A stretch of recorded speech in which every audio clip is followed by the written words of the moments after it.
Just because someone is investing in you doesn't mean take the money. It's a two-way street. It's essentially a marriage. Take your time, make sure it's a right fit, make sure that it's a true partnership. So these are really, really important points. And I'm glad you actually brought that up. You went through capital raises, you got some investors. And then, as you just mentioned, unexpectedly, you are in a process potentially getting acquired by Cox Automotive, which I mentioned is a multi-billion-dollar entity. Why Cox Automotive? Why did you guys feel that it's the right time to exit, or why did you feel Cox Automotive was the right fit? Yeah, well, Cox Automotive is a long-standing company in the automotive industry, a big presence, with a lot of the clients that we typically service as well.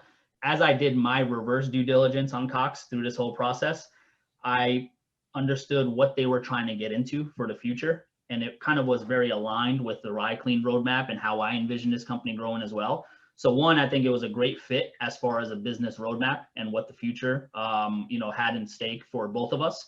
And then also at the same time, you have to evaluate the culture of the company, which I felt was a great fit for RideKleen and how I've grown the company over the years. I feel like that kind of resembled what Cox has done over their 100 years that they've been in business.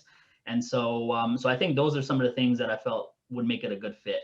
And of course, just having the capital right now, being part of a multi-billion-dollar corporation, they are willing to invest the capital. You don't have to spend the time going out and raising money. Yes, you have to make business cases internally to make sure that finance and CFOs sign off on your investment case.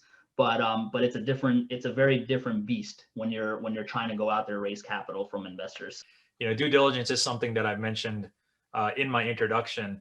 A lot of entrepreneurs are glamorized by getting acquired, but they're unaware of what this dreaded due diligence process is. You talked about you doing due diligence, which essentially is doing your homework on Cox Automotive. Well, what was the homework they had to do on you? What was that process for you? Maybe if you can explain that a little bit.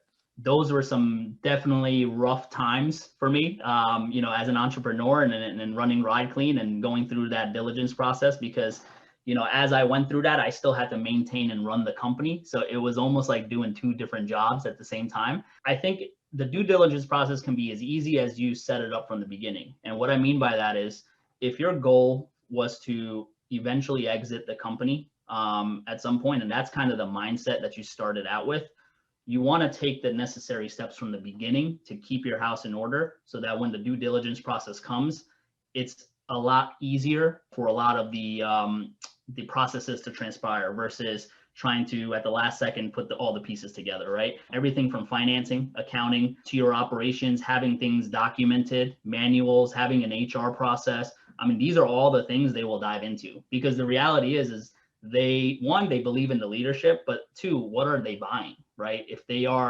they're simply buying just customers from you, but then there's really no process to maintain it and now scale it up, and there's no repeatable model there, they're really not buying much, right? So they want to make sure that there is actually an infrastructure in place in the company before they acquire it. So that's really part of the due diligence process. And how long did the due diligence process last for you guys? For RideKleen, I'd say it was about 6 to 7 months total. And the initial 2 to 3 months was a lot of conversational pieces, a lot of presentations, a lot of getting to know each other, right? So it was more about understanding. For them, it was more about understanding me and what I've done with company and where I see it going and how I would fit into the Cox culture, right? I think that was their initial diligence, and then the next 3 months was the real nitty gritty, right?